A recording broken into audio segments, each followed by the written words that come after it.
speaking obviously for yourself and your understanding, do you have an understanding that Robert will not ask you to be back next year? Yeah, get ready for Kansas City. That's what I'm doing.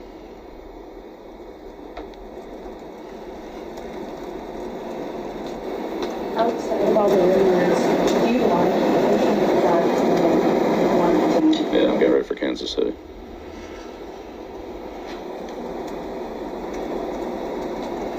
Bill, while understanding that you're getting ready for Kansas City, have you and Robert discussed your future beyond the season? Getting ready for Kansas City.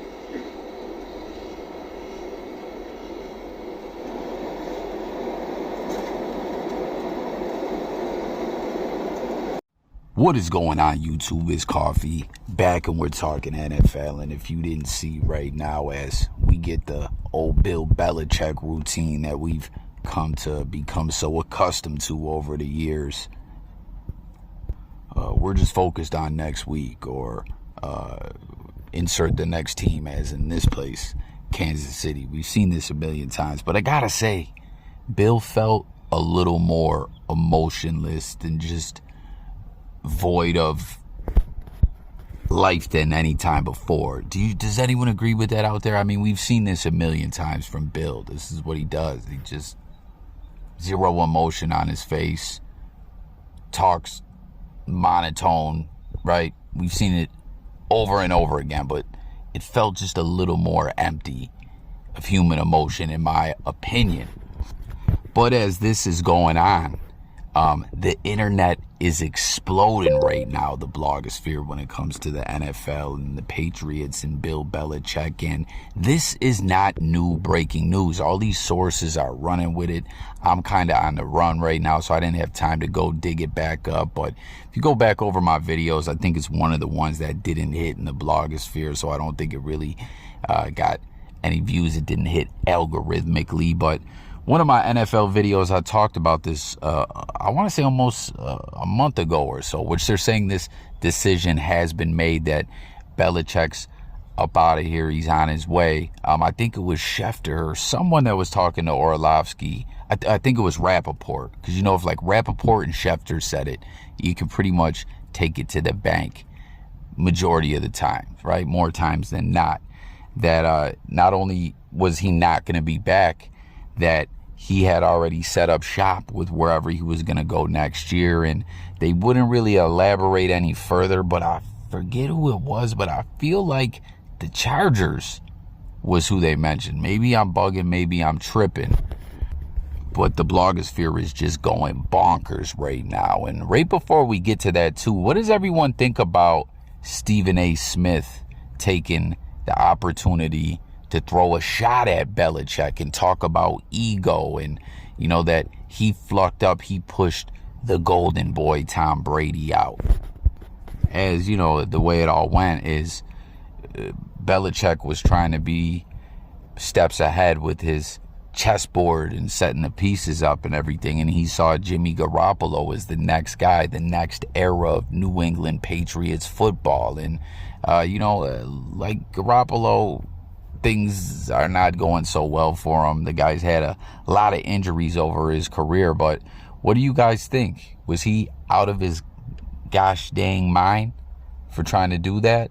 Or do you think he was right in planning ahead? You know, I don't know if it was like, hey, Jimmy's in, or no, I think he did actually want to shop Brady for a trade and get him out of there. I think that's exactly how it happened. It wasn't like, okay, we got Jimmy, and when Tom's done, let's go. I think he actually did want to shop him. So what do you guys think? Do you think Stephen A's right to take a shot and point that out? Was he a moron for that? I mean, obviously we know the Patriots, as I always say, as a diehard Bills fan, they're like Satan. Brady, Belichick, Kraft, all these guys, they're Luciferian to me, right? But they did incredible things. The Dynasty, the Super Bowl rings, it's simply amazing. No question. I can't hate, I can't front. But even with all that and all those accolades, is Bill still a prick for that? Or do you feel at that point in time he wasn't tripping? Comment and let me know below. That's wild too. You guys remember Gronk found out they were going to trade him too, I think, to Detroit, so he retired, so they couldn't trade him. And then when Brady landed in Tampa, he got Gronk to come out of retirement and had Tampa work out the deal to get Gronk in Tampa. That was wild the way that all went. But let's get it. Yesterday, it was broke by the Greenlight podcast with Chris Long's Twitter account that Tommy Curran said on NBC Sports Boston that basically the decision's already been made. Bill Belichick and the New England Patriots are going to part ways at the end of the season. That decision came after the loss to the Indianapolis Colts in beautiful Germany. Sure. Robert Kraft and the people that Tommy Curran talked to, he didn't say it was the Krafts, but the people he talked to in the building had decided at that point they're moving on from Bill Belichick.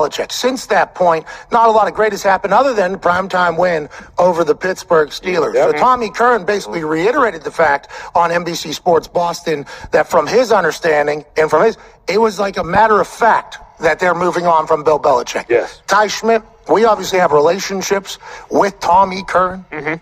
We've seen him at his lake house. Sure. We've seen him at his house.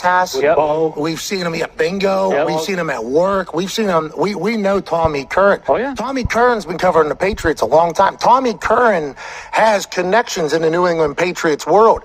I said, I don't envy your position to Robert Kraft. What Tommy Curran was basically saying is that the decision's already been made. We reached out to him to get a little clarity. What did you learn in that conversation with him? He's saying this is just what's happening, or how did he kind of reiterate the message to you? Yeah, very similar to that. He basically said that as of that time in Germany, that the decision kind of had already been made based on who he is talking to in terms of his sources. He didn't say whether it was in the organization or just sources that he has close to the team that would be in the know. And then he said, now things could change.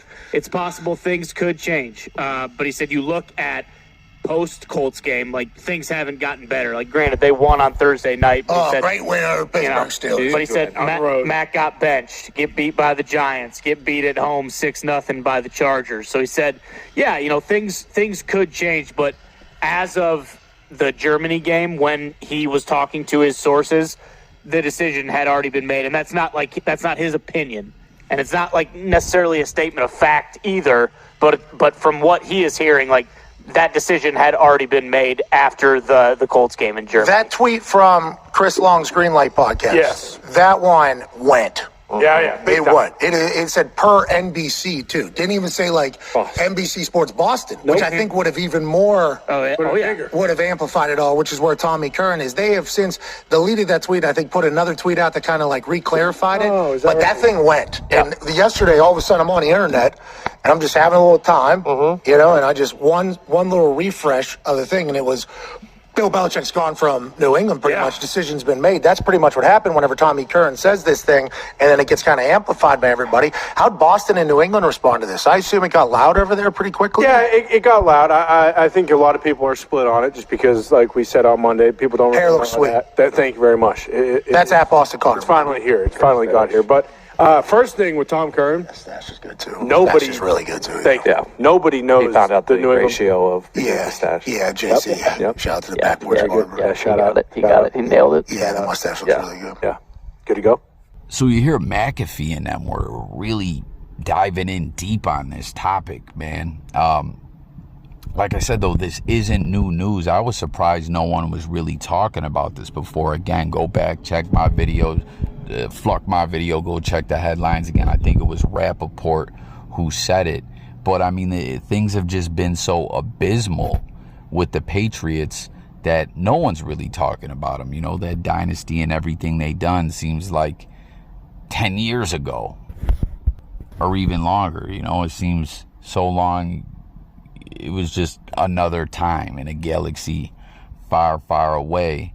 But, I mean, at the end of the day, the way this is kind of being pushed by the media is that in this instance, when I'm hearing it now, but when I'm hearing it before, it didn't really sound like that. It almost sounded kind of more like Bill Belichick initiated it, or it was a mutual thing that they're just both sides, ownership, Robert Kraft and Belichick, are ready to start the next era in their lives. And, you know, and also reports indicated, like I said, they were hinting at the Chargers that Belichick's already got his deal all sewn up where he'll be next year, that it may not just be coaching, it could be a front office position or possibly both.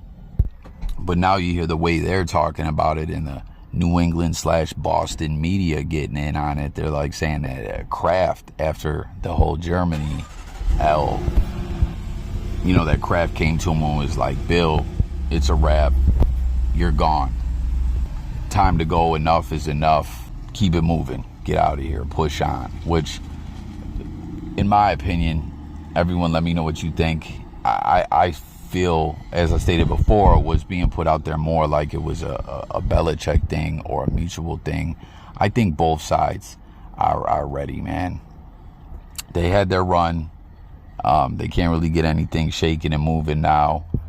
And I don't know. It's time for everyone to move on. And the last piece, I guess, of that dynasty is gone. But on a side note, man, I never knew this. Did you guys know that Bart Scott said that he wouldn't piss on Belichick to put him out if he was on fire? I didn't know that. As you see the footage of Bart Scott tripping when Brady threw that touchdown and took the lead. You guys remember them years when they had the dynasty going and everything. The Jets under Rex Ryan, man, used to split with them. And did they sweep them one year? I can't recall, but I don't know. It was like the Jets would have Belichick's number a lot of the time. It was wild, man. But Bart Scott, I don't know if this is something he said way back or now, as now he's into sports broadcasting. And I remember he was saying some dumb-ish recently about Stephon Diggs' brother. Like, he said a few bonehead things, so I wouldn't be surprised if this is a newer thing, right? But let's get into someone having something to say that's not negative. They'll do to bring out the best in you.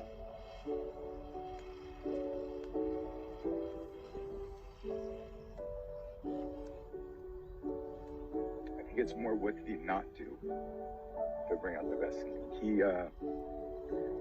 you know, everyone always says I was just very lucky. I mean, I think part of it, you know, I came into my career and got drafted by the Patriots. I always joke, you know, I had no fucking idea where New England was when I got drafted. I mean, I flew into Providence, which really confuses you if you're coming from the West Coast, because I'm like, Boston, oh, Providence, and you know, it was Coach Belichick's first year there, and, you know, we came in together, and I always think for so many young players, you know, who's going to be there? Anybody could get drafted to a place. Who's going to turn you into something? Who's going to develop you? Who's going to take you under their wing? And sometimes it's a player that does it.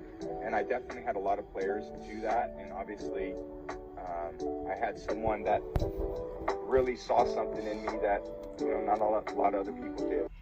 Man, Tom Brady getting emotional there. You see that? Tearing up. Bill took him under the wing. And, you know, he got the most out of anyone at that organization he could from Bill Belichick. Because let's not forget, man, you guys seen the documentary. What is it, the Brady 5 or the Brady 6? Or what was it, 5 guys that were drafted ahead of him? He was breaking down, crying, talking about it. You know, Tom Brady was essentially not projected to really be anyone. And I don't know, him and Belichick, the way they came together and the way the story unfolded and all the success they had was something else. And you can see still, even with, as Stephen A. was bringing up earlier about him pushing Brady out with the whole Garoppolo thing, Brady still holds Bill near and dear to his heart. So let me know what you think about all this. And then one more thing we got to speak about on our way out, man. As my Bills beat the Chiefs, Pat Mahomes was crying. It was a hell of a win, a hell of a ball game. There was a clip I shared in my previous video where Josh Allen was just on one, playing out of his mind. He did this scramble and dished the ball off. He really improvised and did some amazing ish a few times in that game. But Romo said something like, "That's Mahomesy." This is a little Mahomesy. And when I was laying out my commentary, I was saying, oh, yeah, he out Mahomes. No, fuck that. This is Josh Allen-ish. And you see the Bills said just that with their social network. Like, nah, this is Josh. You know what I mean? He's him. And we got this big game coming up again. I still believe. So, fuck Mahomes. It's Josh Allen. It's the Bills. Go Bills, Bills Mafia. Let's talk in the comments, everyone. Thanks for watching, guys. And I'm gone. Peace.